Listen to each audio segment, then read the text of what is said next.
Bien, vamos ya con el análisis de las preguntas oficiales del tema 9. Recordamos cuáles son las normativas que hay que tener muy claro del tema 8 y tema 9. El TREBEP completo. Hay que tener en cuenta, por ejemplo, capítulo 2, capítulo 3 del título 3 o capítulo 3 del título 5, provisiones de puesto de trabajo, tampoco está en vigor hasta que la ley de función pública lo desarrollen. Disposición final cuarta, es decir, sabiendo eso, pero ten en cuenta que el TREBEP hay que conocerlo completo. Ley de incompatibilidades, régimen disciplinario, Real Decreto 3 y 4, Real Decreto 3 y 5 y Decreto Ley 6/2023. Toda esa normativa yo aconsejo siempre que la tengáis impresa y que lo trabajéis en papel y que sea un trabajo teniendo en cuenta que toda esta normativa hay que dominarla y trabajarla bien. Del tema nube en concreto, dentro de esa normativa, lo que tenéis que saber es el TREBET, título cuarto y título 5. Dentro del título 5 saber que el capítulo 3 de forma de provisión de puestos de trabajo no está en vigor. También tenéis que saber, dentro de provisiones de puestos de trabajo, el Real Decreto 364 del año 95, que sí está en vigor, hasta que en aquello que no se oponga al TREBEP. Y conocer que ese capítulo 3 del título 5, que se llama Provisiones de puestos de trabajo, hasta que haya función pública no lo desarrollen. Entonces, ¿qué tenemos en cuenta? El Real Decreto 3, que ni siquiera es el título de Real Decreto 3 y 4, que habla de provisiones de puestos de trabajo. Y la tercera parte del tema son situaciones administrativas, que de ahí hay que conocer el título 6 del TREBET, que sí está en vigor, y que se desarrolla con el Real Decreto 3 y 5 del año 95, que está en vigor en aquello que no se oponga al TREBET. Todos los artículos son importantísimos, ¿vale? Por ejemplo, en la primera parte vamos a hacer TREBEP, título cuarto y título 5. Segunda parte, provisión de puesto de trabajo. Y tercera parte, situaciones administrativas. Entonces, esta primera parte, que es sobre todo título cuarto y título 5, hay que conocerlo. No están susceptibles de supuestos, salvo algunas cosillas que vamos a hacer alusión, como la provisión de puesto de trabajo o situación administrativa, que es súper preguntable en su puesto, pero bueno, hay cosas algunas, pero para el tipo T sí hay que dominarlo, sí hay que trabajarlo bien y merece la pena. Em, Hay artículos que son muy preguntados, como vamos a ver, por ejemplo, el artículo que nos habla de la oferta del artículo 59. Entonces, bueno, vamos a ver aquellas cosas que tenéis que dominar súper bien porque ha sido preguntado en varias ocasiones, ¿vale? Sin perjuicio que pueden caer cualquier artículo, como sabéis, del TREVE. Bien, vamos a analizar el artículo 56 porque la primera pregunta es del artículo 56. Súper importante. Para poder participar en los procesos selectivos, necesario reunir los siguientes requisitos. Tener nacionalidad española, sin perjuicio de lo dispuesto en el artículo siguiente, que es el 57. También importante. Poseer la capacidad funcional para el desempeño de las tareas. Tener cumplido 16 años. Ojo, no 18, ¿vale? Porque muchas veces se nos va. Ahora vamos a ver que hay una pregunta oficial sobre esto y en su día mucha gente se fue a 18 años.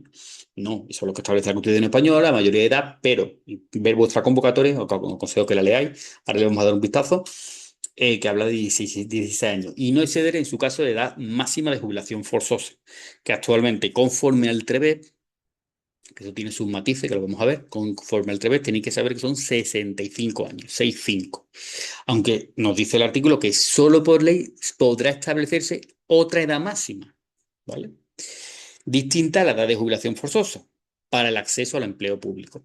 Si una persona, por ejemplo, por ley 67, 68 años, que pueda acceder.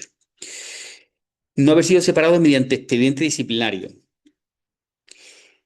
en cualquier administración pública, órgano constitucional o estatutario autonómico, ni hallarse en inhabilitación absoluta o especial por resolución judicial para empleo, es decir, no hallarse en ese momento. Vale, ahí tenemos que hacer una distinción.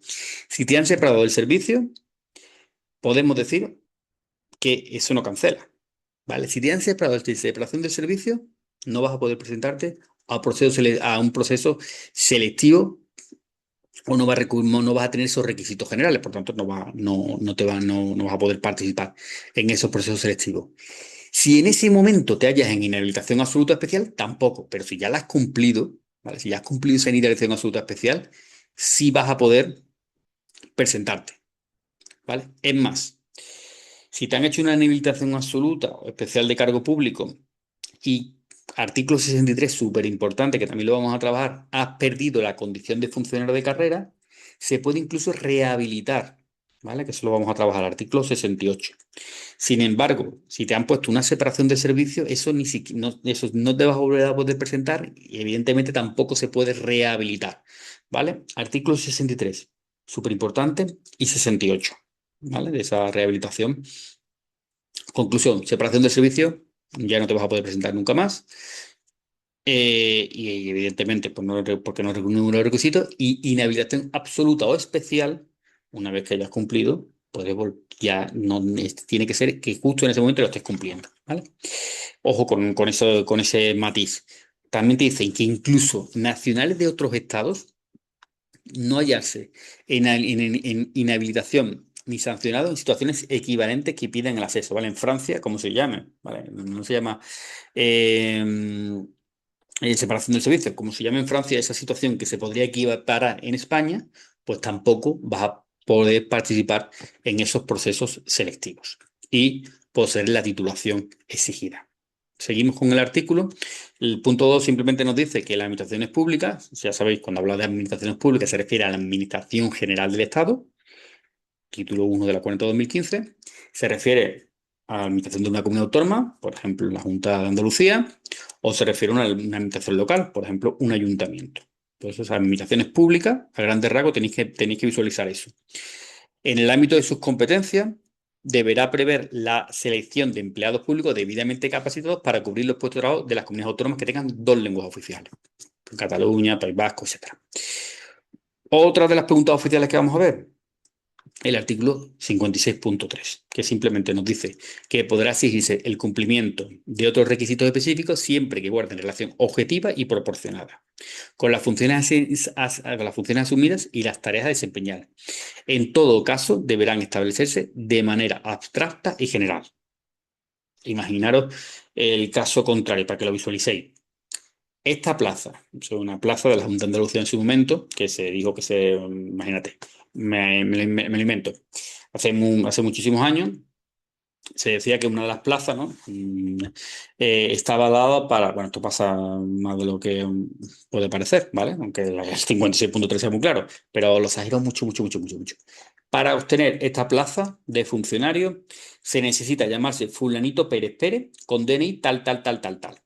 Me lo invento, ¿vale? Me lo invento, pero para que no se os olvide nunca. Es decir, no puede ser unos criterios súper específicos para tal persona, ¿no? Que tenga tal titulación, que haya estado estudiando 7 años y medio, no sé dónde, que haya estado viviendo 4 años trabajando en México, ¿no? Cosas súper específicas que se vean que es para dártelo a fulanito Pérez, ¿vale?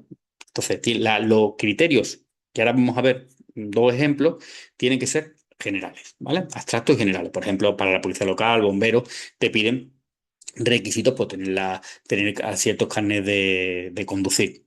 Vemos nuestra convocatoria. Si repasamos un poquito lo que hemos ido viendo, ¿vale? Artículo 56. Todo esto porque el objetivo de la clase es ir viendo las preguntas, que por cierto, si no lo habéis hecho, os aconsejo que paréis el vídeo y lo hagáis, ¿vale? Porque lo que voy haciendo las preguntas es esta es tal, esta es tal, esta es tal, ¿vale? Porque ya previamente las habéis trabajado. Si lleváis poco nivel, pues hacedlas también por vuestra cuenta antes de ver el vídeo, pero mirando la normativa, ¿vale? Para que aprovechéis más la clase y cuanto más activo lo hagáis, mejor. Requisitos generales, artículo 56, es un repaso del artículo 56. Nacionalidad, capacidad funcional, tener cumplido 16 años, tener habilitación para hacer esa titulación.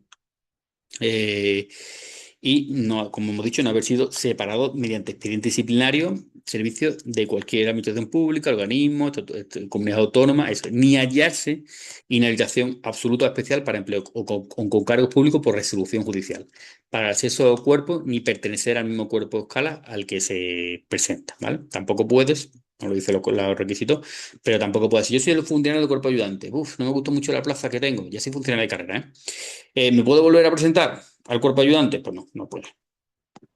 ¿Vale? Eh, y el que estábamos hablando, hemos dicho que se pueden establecer criterios específicos, ¿no? Pero de manera abstracta y general. Pues aquí vemos en nuestra convocatoria un criterio específico, que conforme a la Ley 3970 de reestructuración de los cuerpos penitenciarios, esta es la normativa que tienes que conocer dentro del tema 7, ¿vale? Conocerla, saber las cosas más importantes dentro del tema 7, parte 1 de la organización del Estado. Se exigirá no haber sido condenada por delito doloso, ojo, delito doloso, apenas privativa de libertad mayores de 3 años, es decir, 3 años sí, a menos que se hubiera obtenido la cancelación de antecedentes penales o rehabilitación, ¿vale? Y esto no es solo para el cuerpo ayudante, sino es para todos los cuerpos penitenciarios, ¿vale? Eso también lo tenéis que tener súper en cuenta. Igual, ya que estamos aquí, aunque lo vamos a ver, pero os decía, por ejemplo, la nacionalidad española, pues tiene que tener la nacionalidad española. Pero el artículo 57 te establece aquellos casos en que no será necesario la nacionalidad española, ¿vale? Y el mismo artículo te dice, ojo, que los órganos de gobierno podrán establecer en aquellos casos que se necesite ser español. Pues bien, los órganos de gobierno, ¿vale? En este caso, una posición de la Administración General del Estado, por tanto, el órgano de gobierno es el gobierno, el Consejo de Ministros, ¿vale? Pues ha establecido por el Real Decreto 543/2001 que el cuerpo de ayudantes necesite la nacionalidad española. ¿Vale? Lo ha establecido en esos casos en que se necesita la nacionalidad española. Por ejemplo, para el cuerpo especial o el cuerpo superior no se exige esa nacionalidad española. ¿Vale? Esto está dentro del contexto del artículo 57, que no me voy a parar, pero bueno, en verlo en ese contexto que estamos viendo la convocatoria, aprovecho. Ahora vamos ya a las preguntas. Insisto, voy un poquito más rápido porque ya lo hemos ido viendo. Según establece el artículo 56.1, por el que se aprueba el texto refundido del Estatuto Básico de Empleado Público, ¿cuál es la edad? Ya lo hemos dicho. Cumplido los 16 años y no exceder de la edad máxima de jubilación forzosa. Literalidad del 56. Vamos a la siguiente pregunta, que es otro artículo que se ha preguntado muchísimas veces, ¿vale? Por tanto, hay que tenerlo súper en cuenta, que es el 59. Oferta de empleo público. Dentro de la oferta de empleo público tiene que haber un cupo no inferior al 7%, ya veremos que le han preguntado en muchas ocasiones, de las vacantes para ser cubiertas por personas con discapacidad. Ojo, que habla de oferta de empleo público. En nuestra convocatoria sabéis que hay 0 plazas. ¿Vale? Porque convocatoria del cuerpo ayudante hay 0 plazas para personas con discapacidad. ¿Puesto qué pasa? Porque otras convocatorias, por ejemplo el de la AGE, pues tendrá que cubrir nuestro déficit. Porque el objetivo es que en la oferta de empleo público un cupo no inferior al 7%. Evidentemente, no se regalan, ¿vale? Si esto es una discriminación positiva que ya veremos que se permite, pero no se regala la plaza, ¿vale? Es decir, siempre que superen los procesos selectivos, acrediten su discapacidad y la compatibilidad con el desempeño de las tareas. El objetivo, otro dato que hay que sabérselo a fuego, los datos estos hay que sabérselo a fuego, que en las administraciones públicas, AGE, comunidad autónoma y local, se alcance el 2% de efectivos totales. Dentro del 7%, tenemos que ver que hay, dentro de ese 7%, hay como echarle un vistazo a una oferta de empleo público y a las plazas, y lo vais a ver mucho más visual. Dentro de ese 7%, al menos 2% de discapacidad intelectual. El otro 5% de cualquier otra discapacidad. Importantísimo. Decreto Ley 6/2023. El Decreto Ley 6/2023, también súper importante, viene a desarrollar el TREBE. No lo modifica, viene a desarrollarlo. El TREBE es una norma básica que necesita desarrollo. Pues bien, el Decreto Ley ha venido a desarrollar eso, a mejorarlo. Lo que no podía haber venido el Decreto Ley a decir, en vez de un 7%, un 4%. A empeorar lo que dice una norma básica, ¿vale? Una ley. Lo que sí puede hacer es mejorarlo. Entonces, el decreto ley 6/2023, los tantos por ciento son iguales, pero sí nos dice que en oferta de empleo público se realizará un porcentaje y no inferior al 10%, lo mejora. Entonces, si nos preguntan por el artículo 59, como vamos a ver que todas las preguntas, porque además son actuales, son anteriores al decreto ley 6/2023, pues nos habla del 59, pues respondemos el 59, porque el 59 no ha sido modificado. Si nos preguntan por el decreto ley 6/2023, pues tenemos que decir ese 10%. Si no nos preguntan ni por 59 del TREBE ni decreto ley, yo en este caso pondría el 10%, porque es lo que al final de la oposición lo que están preguntando es la normativa vigente, lo que se aplica, y es lo que se está aplicando. Entonces, ojo, 59 del TREBE no inferior al 7%, decreto ley 6/2023 no inferior al 10%. insisto, no está modificando el TREVER, ni lo está contradiciendo, ni nada, simplemente lo está mejorando. Ojo con ese 70%, ahora lo vamos a machacar mucho porque ya veréis que hay muchas preguntas sobre varias preguntas. En el 2009, por ejemplo, ¿cuál es el porcentaje de plazas que hay que reservar en las ofertas de empleo público para personas con discapacidad? Pues ya lo hemos visto, no inferior al 7%. Siguiente pregunta, repetida, en este caso 2015. Según el artículo 59, en la oferta de empleo público, pues ya está, los tantos por ciento, son números ahí que son súper preguntables. Se reservará un cupo no inferior al 7% de las vacantes para ser cubiertas por personas de discapacidad. Vamos a la siguiente. Conforme al artículo 59, en el acceso al empleo público de personas con discapacidad se reservará un cupo no inferior al 7% de las vacantes, ¿vale? Insisto, habla de todas las vacantes, ¿vale? No de las convocatorias. De ese cupo, la siguiente pregunta es, de ese cupo del 7% entre personas con discapacidad, al menos, pues vamos a buscar el 2%, pues el 2% serán cubiertas por personas con esa discapacidad intelectual y el resto, pues de la discapacidad que sea. Bien, bueno, vamos a cambiar y vamos ahora al artículo, preguntas que han caído, que son de las preguntas que han ido del 2009 a la oferta de empleo público en 2025, ¿vale? Tiene ahí una amplitud. En este caso, artículos 60 y 61. Vamos a ver lo primero lo vemos y después así vamos un poquito más rápido. Los órganos de selección serán colegiados, actuarán en una sección conjunta y su situación será los principios de imparcialidad y profesionalidad. Se tendrá asimismo a la paridad entre mujer y hombre. Pregunta de examen. No podrá formar parte del órgano de selección personal de elección o designación política, funcionario interino y personal eventual. Yo con esta idea, ¿qué me quedaría con esta idea? Porque son gente que no están dentro, que no son funcionarios de carrera o no son personal laboral fijo, es decir, no, pueden que no sean objetivos, es que ellos no están todavía dentro. ¿Cómo van a formar parte de un órgano de selección? ¿Vale? Entonces, quedaros con esa idea de que personas de elección o designación política, funcionarios interinos, personal eventual, ¿vale?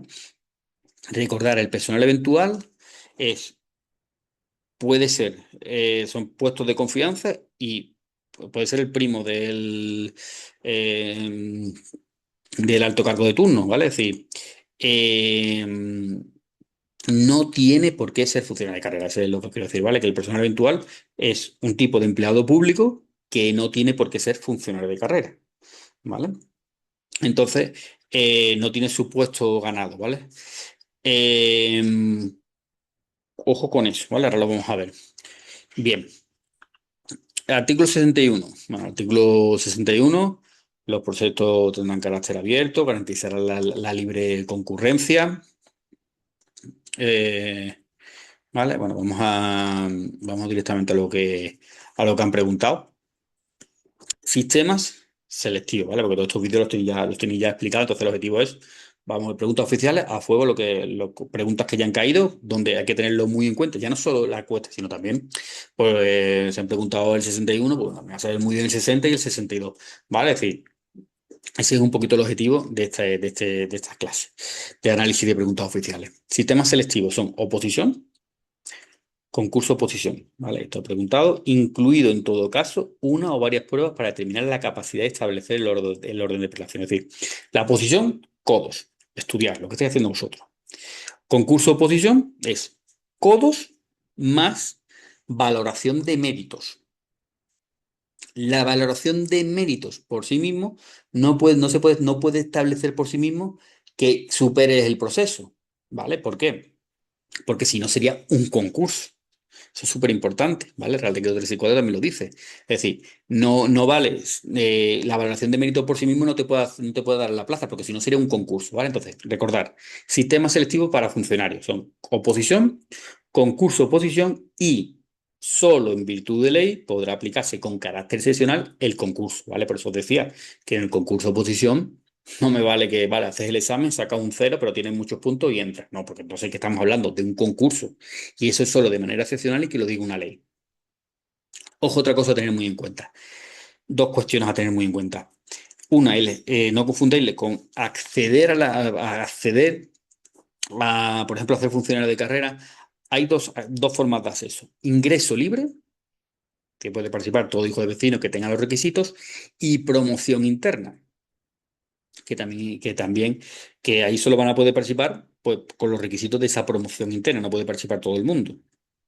Entonces, no confundáis los accesos a la función pública con los sistemas selectivos. Eso, acceso libre y promoción interna. Dentro del acceso libre, pues por ejemplo, pues está la oposición, concurso de oposición o excepcionalmente por ley el concurso. Bien, ojo, para el personal laboral fijo, también a fuego para el personal laboral fijo son oposición, concurso de oposición y concurso, valoración de méritos, ¿vale? No confundáis personal laboral fijo, ahí no te dice el concurso por excepcionalmente por ley, ¿vale? Eso solo está para funcionarios. Y otra cosa también súper importante, no confundáis que la palabra es la misma, ya la podíamos haber llamado de otra forma, pero es la misma, ¿vale? Con el concurso real decreto de forma de provisión de puesto de trabajo, ¿vale? Que es la segunda parte del tema. Eso no. Son dos cosas, las dos cosas y valoración de mérito, ¿vale? En el concurso, en oposición del sistema selectivo, el que establezca en la convocatoria, y en el concurso de un concurso de provisión de puestos de trabajo, que solo pueden participar los funcionarios de carrera, los del artículo 44 del Real Decreto 3 y cuarto del año 95, ¿vale? Lo que es el Megravacura. Entonces, ojo, que son dos cosas totalmente diferentes, aunque se llamen igual. Aquí se refiere para acceder a la función pública, da igual que sea por ingreso libre o por promoción interna, aunque también se valoran méritos, ¿vale? Y el otro es, ya soy funcionario de carrera, pues mira, estoy en Sevilla y me quiero ir a Tenerife, por ejemplo, ¿vale? Son dos cosas diferentes, que el nombre sea igual, ¿vale? Pero bueno, tened cuidado con eso. Venga, vamos a las preguntas. El TREBET, no permite un determinado, vamos a ponerlo, perdón, concentración, así es mucho mejor. ¿Qué personal sí puede formar parte, ¿vale? De esos órganos de selección, que ya lo hemos dicho? Pues el que sí puede poder formar parte es el personal laboral fijo, ¿vale? A fuego, personal eventual, no está, ¿vale? Quedaros con la idea de que no, ¿sabes? Que no va a ser objetivo, porque él, se puede incluso ver beneficiado, es decir, no está dentro todavía. Personal de elección o designación política o funcionario interino no pueden, ¿vale? Solo gente que ya esté dentro, por ejemplo, un personal laboral fijo o un funcionario de carrera, si eso sí pueden. Vamos con la siguiente pregunta. Señala la respuesta correcta. Según el TREBET, ¿son sistemas selectivos? Pues ya lo hemos ido viendo. Oposición, codos, por ejemplo, la oposición del cuerpo de ayudante y penitenciario, vosotros es una oposición. Concurso de oposición, por ejemplo, promoción interna del cuerpo ayudante del cuerpo especial es un concurso de oposición, donde hay una oposición, codos, estudiar y además una valoración de mérito. Por ejemplo, te valoran el grado consolidado, ¿vale? Es parecido a lo que también valoran en el artículo 44, pero ya hemos dicho que son dos cosas diferentes. Concurso de tú participas en un concurso para cambiar de puesto, ¿vale? O esto que es para promocionar, en este caso, el ejemplo que os ponía, o concurso. El sistema de concurso para funcionarios será excepcional y en virtud de ley. Solo una ley lo puede establecer. Vamos al... No confundir con lo que decía, acceso libre, promoción interna, ¿vale? Vamos con la pregunta la pregunta 8. Según establece el TREBET, por la que se aprueba el texto refundido, respecto al acceso al empleo público y adquisición de la recepción de servicios, señale la respuesta correcta. Vamos a hacerla por descarte. Los procesos selectivos tienen carácter abierto y garantizar libre concurrencia, literalidad, no pudiendo en ningún caso establecerse medidas de discriminación positiva.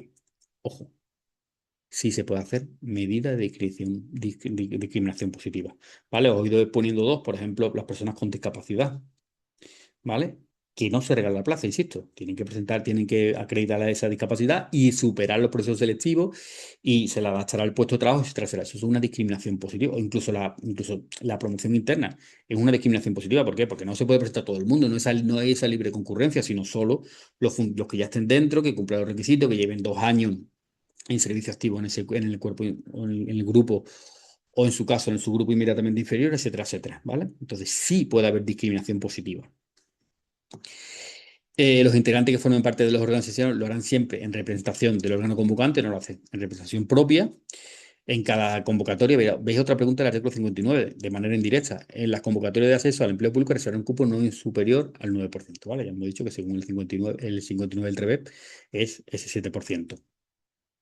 Si es, excepcionalmente, cuando así lo prevé la propia convocatoria, los órganos de selección podrán proponer al acceso a la condición de funcionario un número superior aprobado al del plazas convocadas, ¿vale? Ojo con esto, porque vamos a ver la literalidad que se va a explicar, se va a entender mucho mejor el 61.8. Nos dice, órganos de selección no podrán proponer a la condición de funcionario a un número superior de aprobados al de plazas convocadas, excepto cuando así lo establece la propia convocatoria. Sí, que si lo establece la propia convocatoria, sí que lo puede hacer, ¿vale?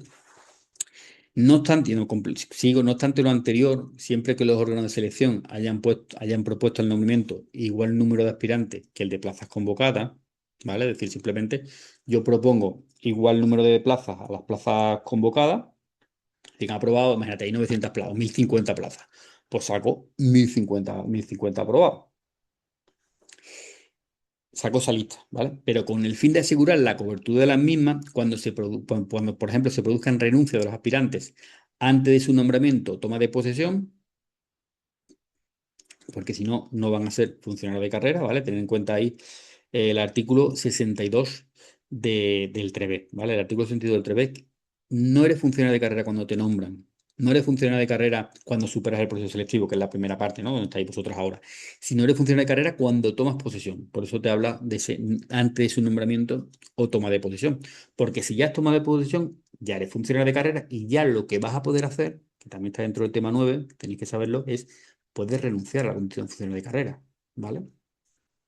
Eh, pues lo que va a hacer el órgano convocante es, se le va a poner el mismo de aprobados que de plazas, pero lo que va a poder hacer es una relación complementaria, ¿vale? Cuidado con la palabra, relación complementaria de los aspirantes que sigan, es decir, 1050, pues el que está en 1051, 1052, 1053, 1054 y 1055, por ejemplo, para su posible nombramiento con funcionario de carrera, ¿vale? Por eso la respuesta correcta es la D. Bien, vamos a seguir. Según lo establecido en el TREBEP, indique cuál de las siguientes afirmaciones no es correcta, ¿vale? Bueno, ya lo hemos ido viendo. Funcionarios interinos no podrán formar parte de los órganos de selección. Totalmente correcto, funcionario interino. Los sistemas selectivos de funcionarios de carrera son la posición, concurso-posición y con carácter excepcional y en virtud de ley por concurso, ¿vale? Se refiere a funcionarios, totalmente correcto, ¿vale? Si fuera, por ejemplo, si hubiera puesto ahí personal laboral, no sería correcto. Los procesos de selección en el acceso al empleo público cuidan especialmente la conexión entre el tipo de pruebas a superar y la adecuación del desempeño de las tareas, literalidad de la norma, incluyendo en todos estos procesos pruebas prácticas. En todos estos procesos no tiene por qué haber pruebas prácticas. Se pueden incluir, sí, pero no puede haber, no tiene por qué ser en todos esos procesos. Sí, ya sabéis que siempre que dicen todos, en ningún caso, pues puede ser correcta, ¿vale? Pero dale ahí un toquecito, ¿vale? Entonces, si yo estuviera dudando entre la C y la D, por ejemplo, la renuncia voluntaria de la condición de cuando haya sido expresamente expresada por la Administración, es una de las causas de pérdida de condición. Yo me sé muy bien el artículo 63, entonces digo, pues sí, la renuncia es una cosa de la pérdida de la condición de funcionario de carrera, ¿vale? Artículo 63 del TREBE. Por tanto, la incorrecta, las otras vez también que son correctas, pues la incorrecta es la D, ¿vale? Porque no en todos esos procesos no tiene por qué haber prácticas obligatorias, ¿vale? Bien, lo que nos dice la teoría es incluyendo en su caso pruebas prácticas, ¿vale? Venga, seguimos con el repaso. Artículo 61, ya lo hemos visto, ya veis que se repiten las preguntas. La correcta es la B. Los sistemas selectivos de funcionarios de carrera será oposición, concurso, oposición, y en todo caso incluirán una o varias pruebas para determinar la capacidad de aspirantes y establecer el orden de prelación, ¿vale? Lo que os comentaba, que si por ejemplo es un concurso oposición, pues hay exámenes, ¿vale?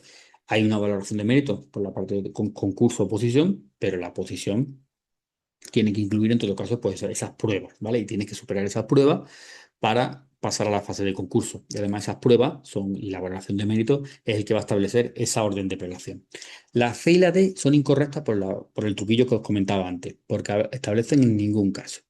Los sistemas selectivos de funcionarios de carrera no podrán proponer en ningún caso el sistema de concurso. Hemos visto que de manera excepcional y por ley sí puede.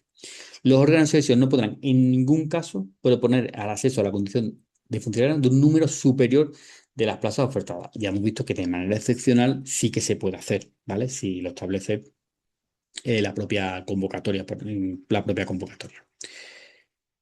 Seguimos.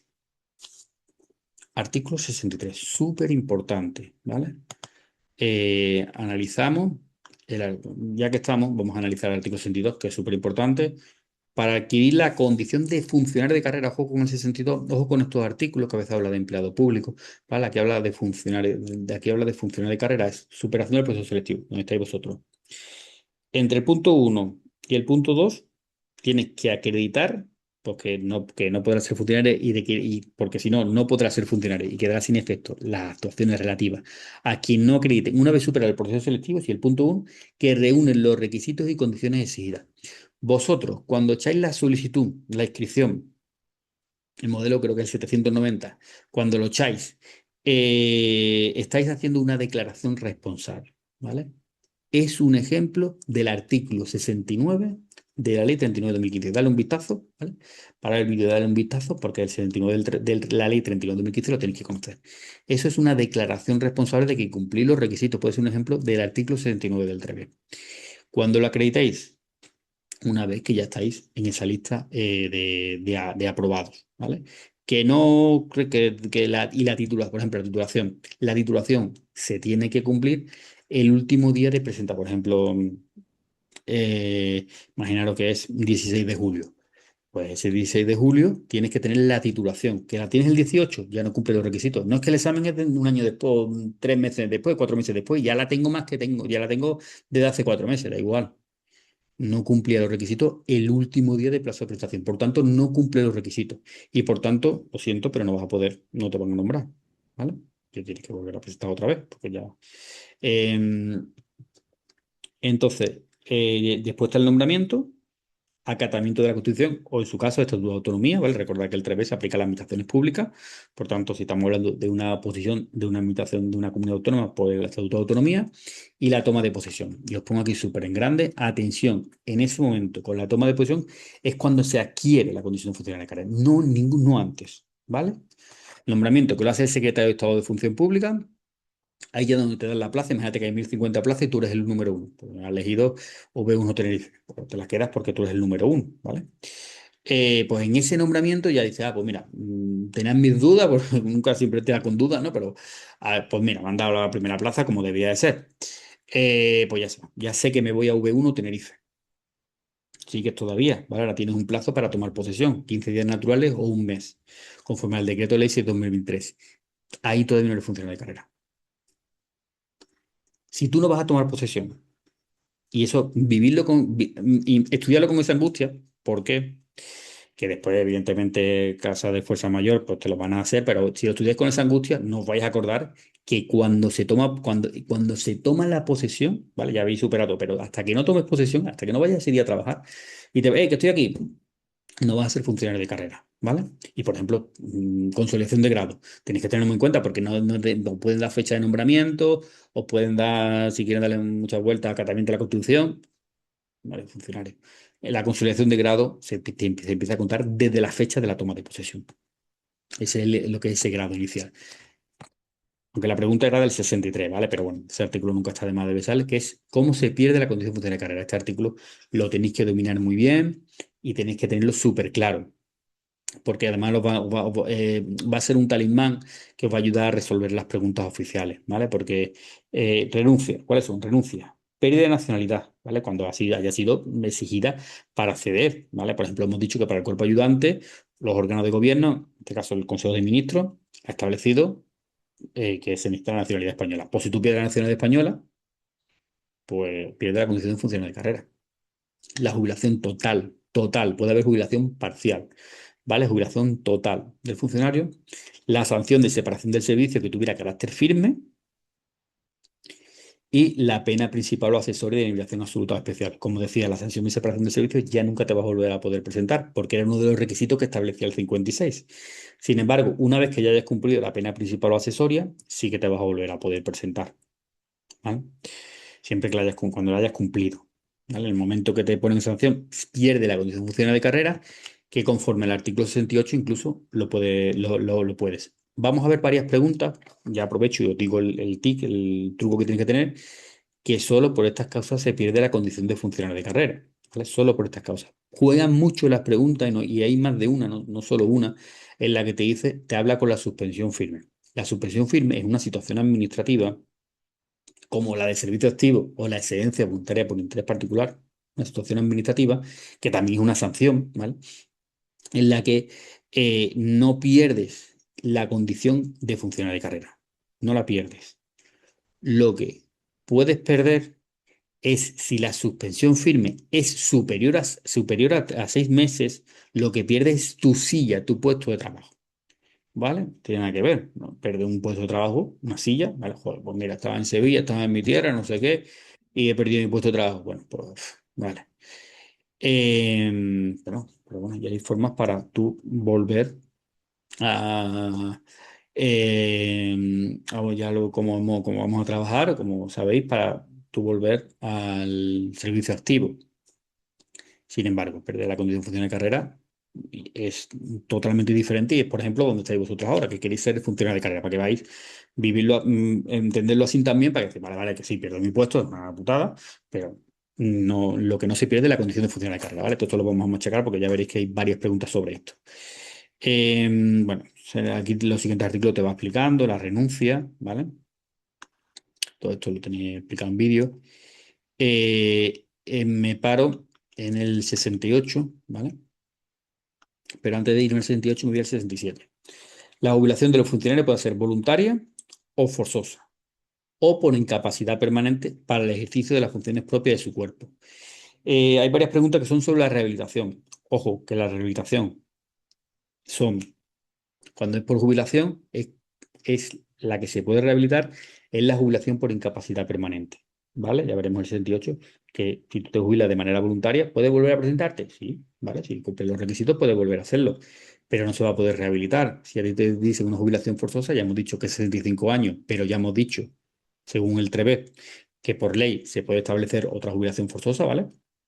Pues te vas a poder, si por ley te has establecido una mayor, pues vas a cumplir los requisitos del 56 del TREBE y te vas a poder presentar, ¿vale?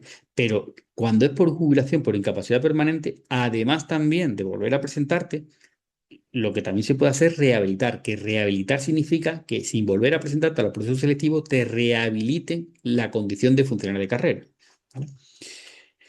Vamos a las preguntas. Bien, señale cuál de las siguientes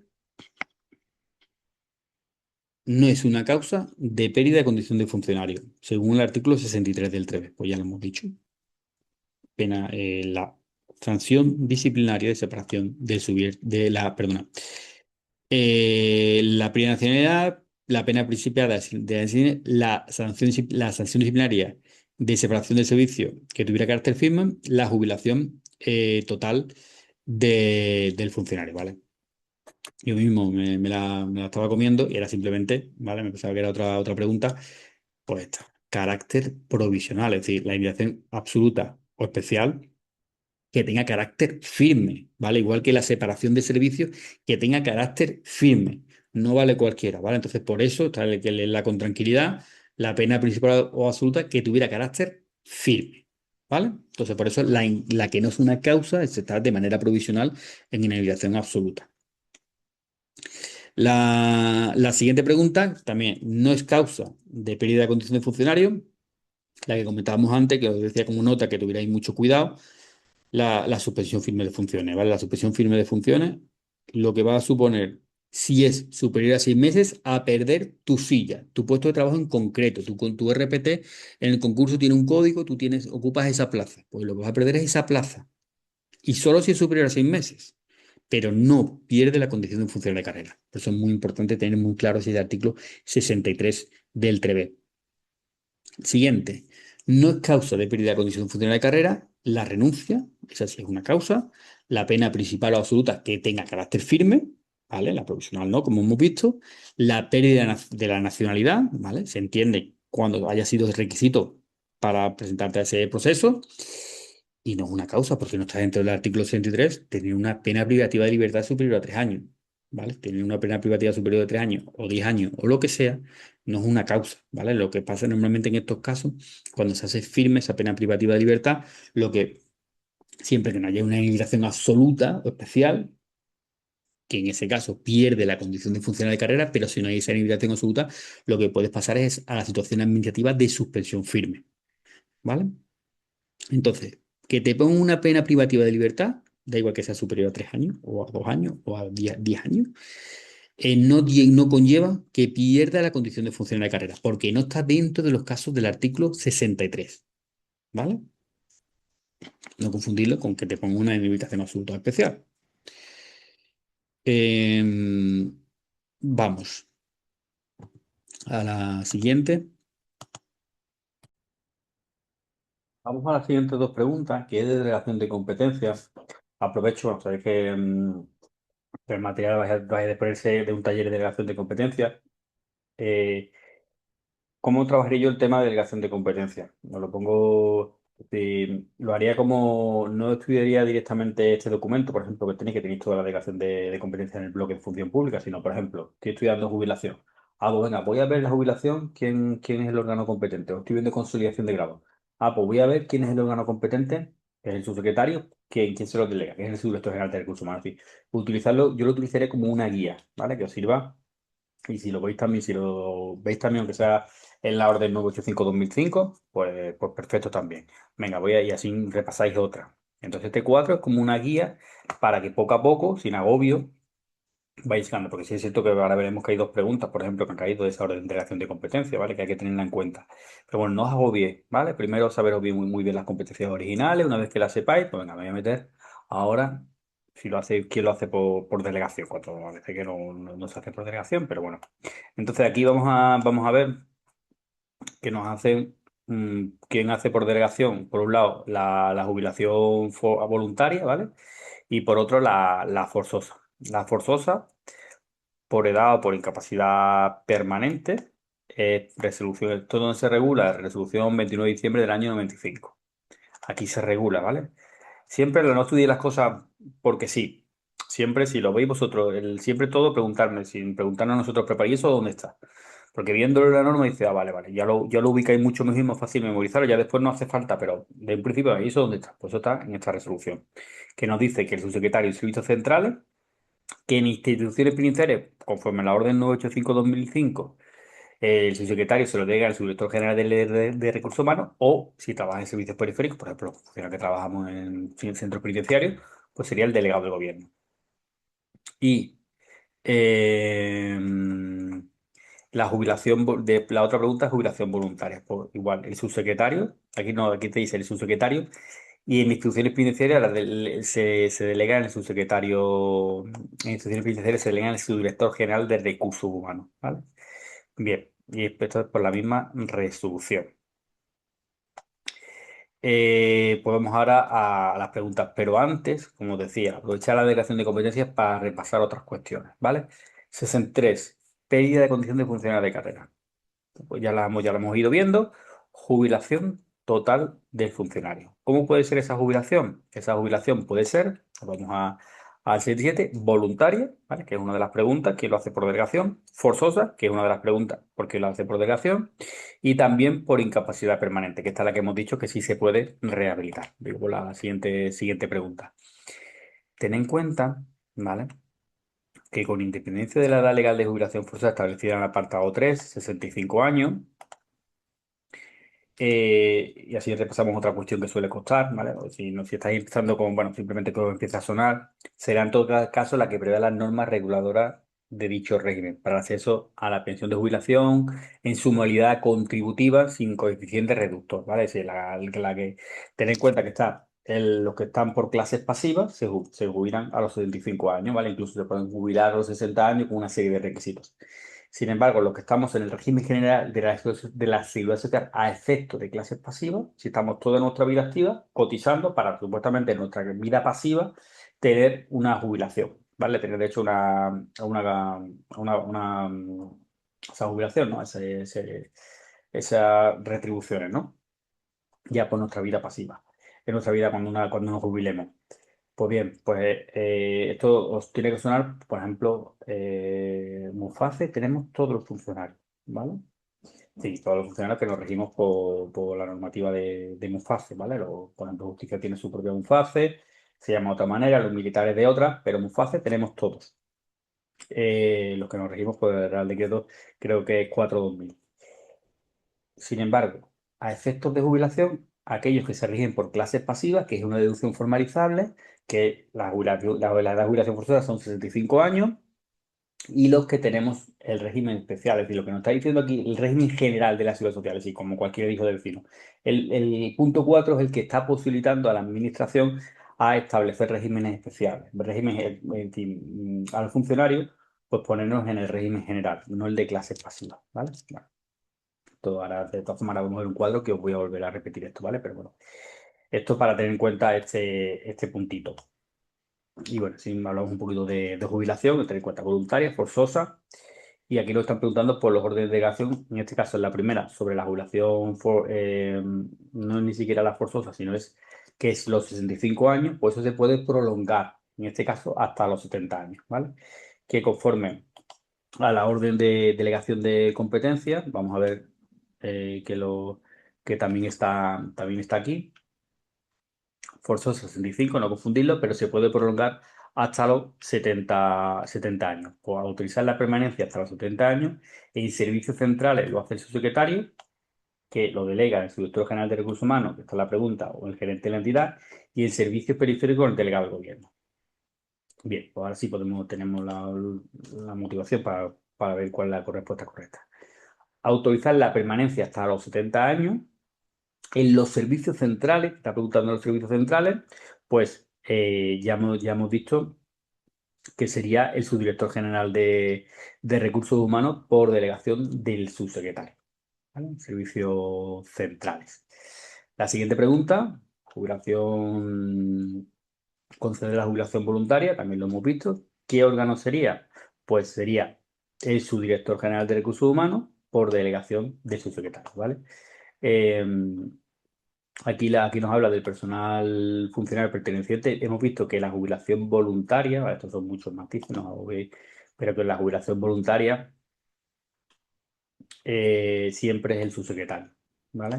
En el estudio penitenciario que se dedica al subdirector general de recursos humanos. No hay en los voluntarias que están en el servicio central el subsecretario y en periférico el delegado del gobierno. No, hay la jubilación voluntaria, siempre el subsecretario, que lo delega el subdirector general de recursos humanos en instituciones penitenciarias.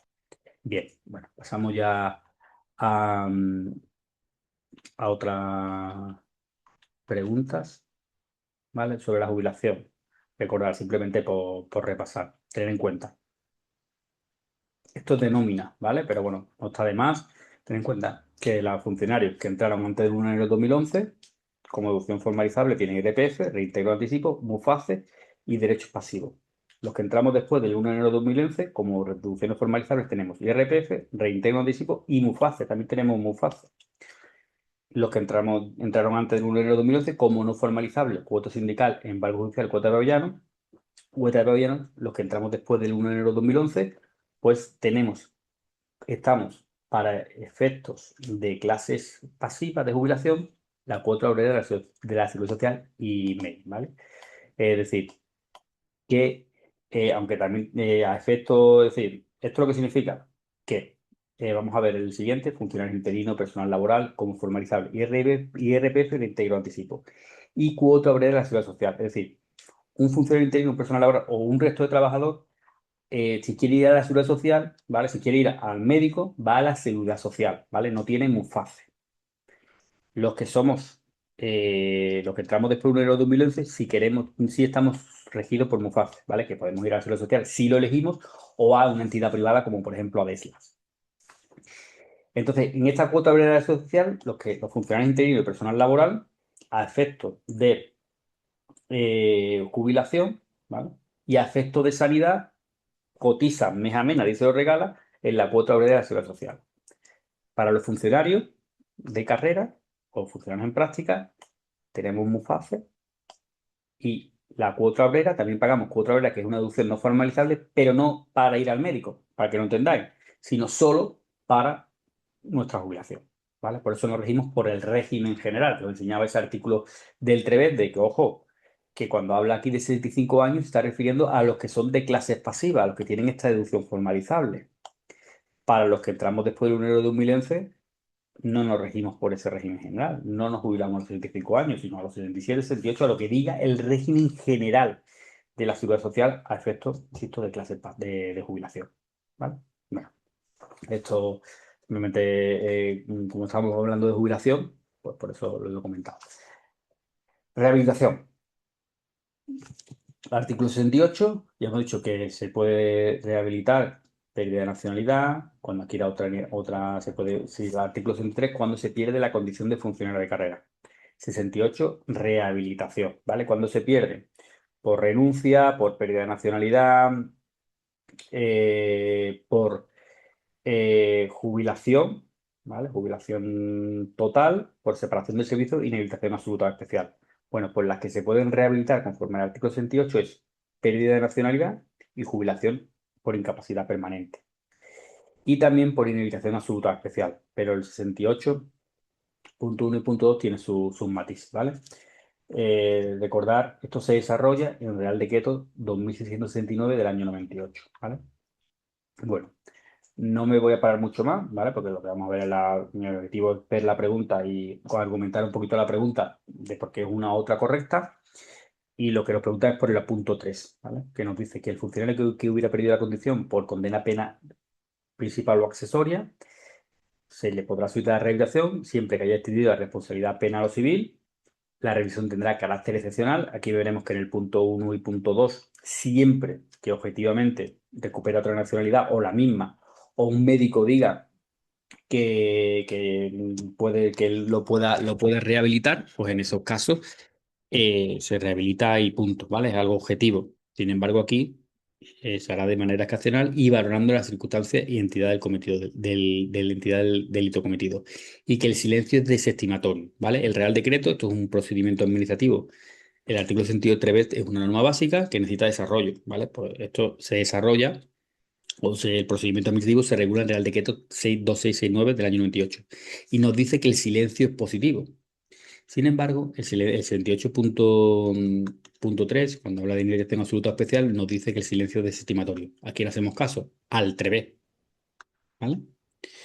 En los otros dos casos, el silencio será positivo, ¿vale? Porque el 78.1 y punto 2 dice que es estimativo, ¿vale? Y aparte era el decreto también, ¿vale? Entonces, ojo, que esto también ha sido preguntado, como lo vamos a ver ahora. Vamos a las preguntas. Ya estamos terminando esta primera parte. Y nos dice.